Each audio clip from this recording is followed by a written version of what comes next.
ओम नमो भगवते वासुदेवाय नमः। भगवान श्री हरि विष्णु की कृपा आप सभी पर हमेशा बनी रहे। पुरुषोत्तम मास महात्मा के पिछले अध्याय में हमने आपको द्रौपदी के पुनर्जन्म के बारे में बताया था कि कैसे दुर्वासा ऋषि मेधावी की कन्या से मिलने आए थे और उन्होंने पुरुषोत्तम मास महात्मा के बारे में उस कन्या को बताया, परंतु कन्या ने पुरुषोत्तम मास महात्मा का निरादर किया। उसके आगे की कथा का आज श्रवण करिए। नारद मुनि बोले, सब मुनियों से भी ज्यादा जो दुष्कर कर्म है, ऐसा बड़ा भारी तप जो इस कुमारी ने किया, वह हे महामुने हमसे सुनिए। श्री नारायण बोले, अनंतर ऋषि कन्या ने भगवान शिव, शांत, पंचमुख, सनातन महादेव को चिंतन करके परम दारुण तप आरंभ किया। सर्पों का आभूषण पहने देव, नंदी, भृंगी आदि गणों से सेवित 24 तत्वों और 3 गुणों से युक्त अष्ट महासिद्धियों तथा प्रकृति और पुरुष से युक्त अर्धचंद्र से सुशोभित मस्तक वाले जटाजूट से विराजित भगवान के प्रीत्यर्थ उस बाला ने परम तप आरंभ किया। ग्रीष्म ऋतु के सूर्य होने पर पंचाग्नि के बीच में बैठकर, हेमंत और शिशिर ऋतुओं में ठंडे जल में बैठकर खुले हुए मुख वाली जल में खिले हुए कमल की तरह शोभित होने लगी। सिर के नीचे फैली हुई काली और नीली अलकों से ढकी हुई वह जल में ऐसे मालूम होने लगी जैसे कीचड़ की लता सेवारों के समूह से घिरी हुई हो। शीत के कारण नासिका से निकलती हुई शोभित धूम राशि इस तरह दिखाई देने लगी जैसे कमल से मकरंद पार करके भ्रमर पंक्ति जा रही हो। वर्षा काल में आसन से युक्त चौतरे पर बिना छाया के सोती थी और वह सुंदर अंग वाली प्रातः साय धूमपान करके रहती थी। उस कन्या के इस प्रकार के कठिन तप को सुनकर इंद्र बहुत चिंतित हो गए। उस ऋषि कन्या के तप में लगे रहने पर हे नृपनंदन, हे क्षत्रिय भूषण, 9000 वर्ष व्यतीत हो गए। उस बाला के तप से भगवान शंकर ने प्रसन्न होकर उसे अपना इंद्रियातीत निज स्वरूप दिखलाया। भगवान शंकर को देखकर देह में जैसे प्राण आ जाएं, वैसे सहसा खड़ी हो गई और तप से दुर्बल होने पर भी वह बाला उस समय हष्ट पुष्ट हो गई। बहुत वायु और घाम से कलेश पाई हुई वह शंकर को बहुत अच्छी लगने लगी और उस कन्या ने झुककर पार्वती पति शंकर जी को प्रणाम किया।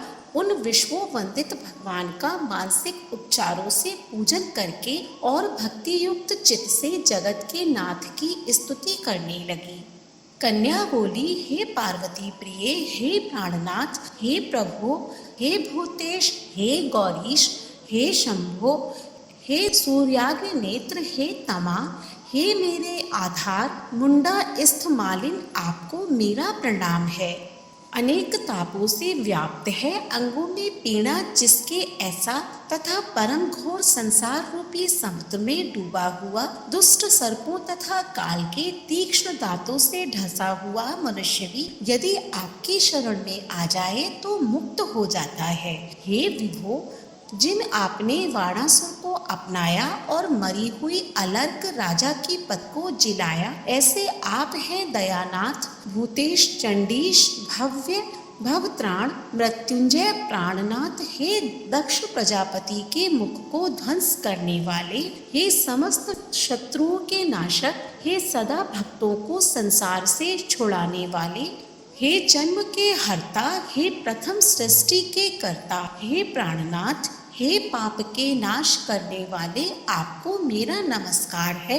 अपने सेवकों की रक्षा कीजिए।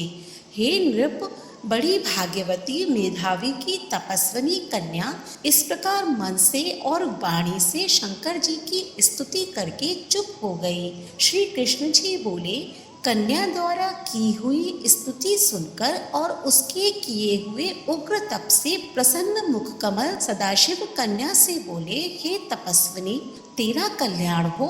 तेरे मन में जो अभीष्ट हो वह वर तू मांग। हे महाभागे मैं प्रसन्न हूँ, तू खेद मत कर। ऐसा भगवान शंकर का वचन सुनकर वह कुमारी अत्यंत आनंद को प्राप्त हुई। हे राजन प्रसन्न हुए सदाशिव से बोली, हे दीनानाथ, हे दया सिंधु, यदि आप मेरे ऊपर प्रसन्न हैं तो हे प्रभु मेरी कामना पूर्ण करने में देर ना करें। हे महादेव मुझको पति दीजिए, पति दीजिए, पति दीजिए, मैं पति चाहती हूँ, पति दीजिए। मेरे हृदय में और कुछ नहीं है, मैंने कुछ और नहीं सोचा है। वह ऋषि कन्या इस प्रकार महादेव से कहकर चुप हो गई।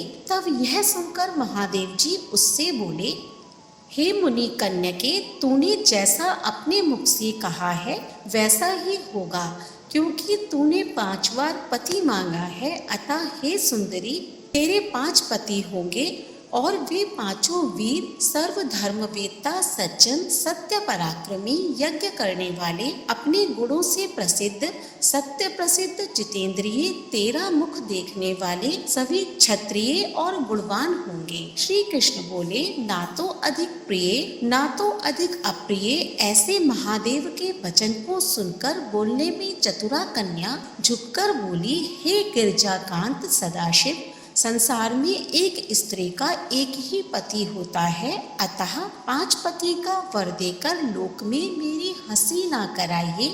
एक स्त्री 5 पति वाली ना देखी गई है और ना ही सुनी गई है। हाँ, एक पुरुष की 5 स्त्रियां तो हो सकती हैं। हे शंभो, हे कृपानिधे, आपकी सेविका मैं 5 पतियों वाली कैसे हो सकती हूँ? आपको मेरे लिए ऐसा कहना उचित नहीं है। आपकी सेविका होने के कारण जो लज्जा मुझे हो रही है वह आप अपने को ही समझिए। कन्या का यह वचन सुनकर शंकर जी पुनः उससे बोले, हे भीरु, इस जन्म में तुझे पति सुख नहीं मिलेगा। दूसरे जन्म में जब तू तपोबल से बिना योनि के उत्पन्न होगी तब पति सुख को भोगकर अनंतर परम पद को प्राप्त होगी, क्योंकि मेरी प्रिय मूर्ति दुर्वासा का तूने पहले अपमान किया है। हे सुभ्रु, वह दुर्वासा यदि क्रोध करें तो तीनों भुवनों को जला सकते हैं। सो तूने अभिमानवश ब्रह्म तेज का मर्दन किया है। जिस अधिमास को भगवान कृष्ण ने अपना ऐश्वर्य दे दिया, उस भगवान के प्रिय पुरुषोत्तम मास का व्रत तूने नहीं किया। मैं ब्रह्मा आदि से लेकर सब देवता, नारद आदि से लेकर सब तपस्वी जिसकी आज्ञा सदा मानते चले आए हैं।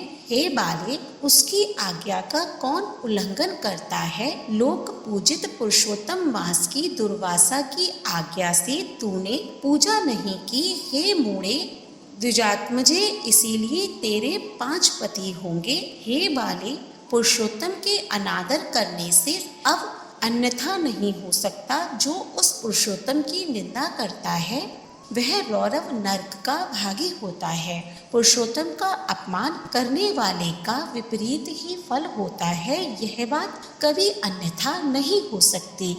पुरुषोत्तम के जो भक्त हैं वे पुत्र, पौत्र और धन वाले होते हैं और इस लोक को सुख भोगकर परम लोक की सिद्धि को प्राप्त हुए हैं और प्राप्त होंगे, प्राप्त हो रहे हैं। और हम सब देवता लोग भी पुरुषोत्तम की सेवा करने वाले हैं। जिस पुरुषोत्तम मास में व्रताधिक से पुरुषोत्तम शीघ्र ही प्रसन्न होते हैं, उस सेवा करने योग्य मास को हे सुमध्य में हम लोग कैसे ना भजें। उचित और अनुचित विचार की चर्चा करने वाले अतएव अनुकरणीय जो मुनि हैं, उन अति उत्कृष्ट श्रेष्ठ तपस्वी पुरुषों का वचन कैसे मिथ्या हो सकता है? कहो।